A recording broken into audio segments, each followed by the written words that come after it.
Hi everyone, this week we're driving the 2024 Fiat 500e.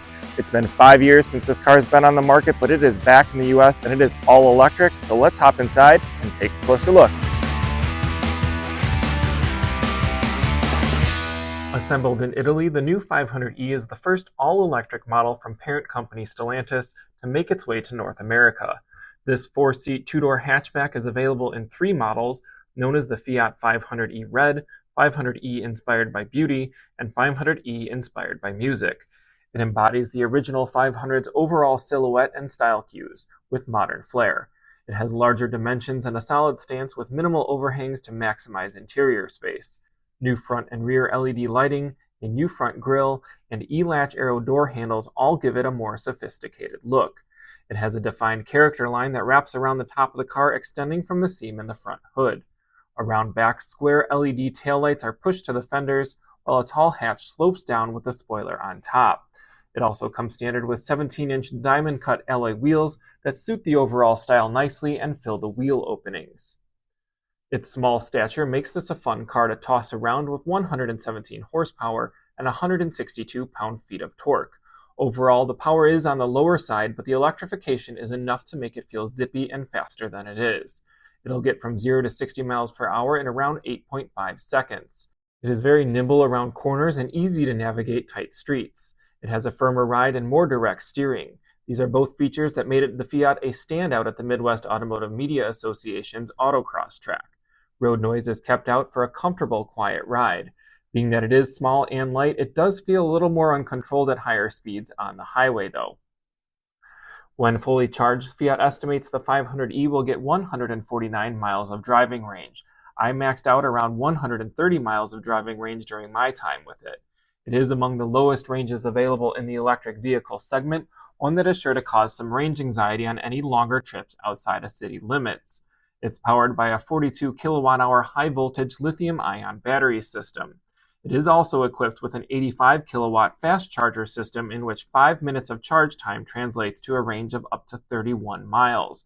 The bigger challenge will be finding the available fast charger.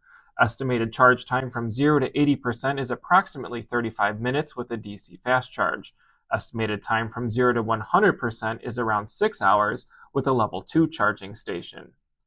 Hopping inside, you're going to find a pretty stylish, albeit small interior that has just about everything that you need. Behind the steering wheel is a 7-inch digital touchscreen, and adjacent to that, you're going to get a 10.25-inch touchscreen here for all your main controls that integrates wirelessly with Apple CarPlay and Android Auto. You've got a mix of materials. You've got that touch of red paint from the outside. The rest of the materials in here, though, are kind of a harder plastic. They don't feel as high quality as you might expect in a vehicle like this. To open the doors, you've got a button here to press. You've also got a latch down there to pull the doors open.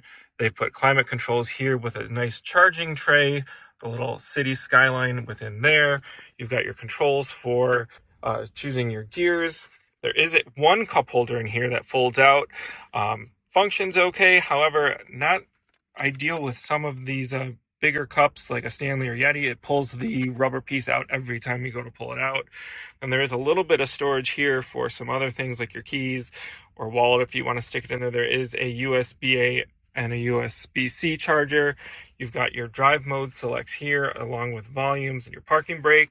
One of the neat things I do like about these are these seats have Fiat embroidered in the center of the seats along with the 500 Red Edition at the top. The seats themselves are pretty comfortable. Everything is manual. They adjust both height and distance in the back. You've also got some fun touches such as this in the door handle that shows the original Fiat 500 with the Made in Torino stamping. And then one of the favorite pieces of my daughter's is when you turn this car off, it gives you a nice little sound here. Overall, the interior is decent for the small car and the price. As I mentioned, the front seats, there's a decent amount of head and leg room. However, if you're going to use the back seats, it is pretty tight back there. They do pull forward here, and you do have 2 seats back there, but even my kids, a little tight on the space back there. Headroom's good, but not the best in terms of legroom. And again, just 1 cup holder in the back here.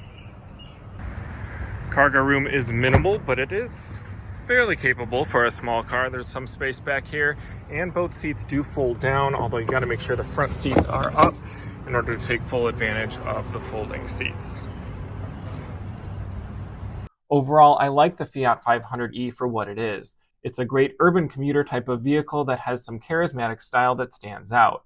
Unfortunately, the driving range is limiting and a tough challenge to overcome if you want to venture out of urban environments. That's a wrap for my quick look at the 2024 Fiat 500e. For the full review, you can visit DriveChicago.com or subscribe below for even more automotive content. And give us a follow on our other social channels, including X, Instagram, and Facebook. I'm Jim O'Brill with Drive Chicago. Thanks for watching.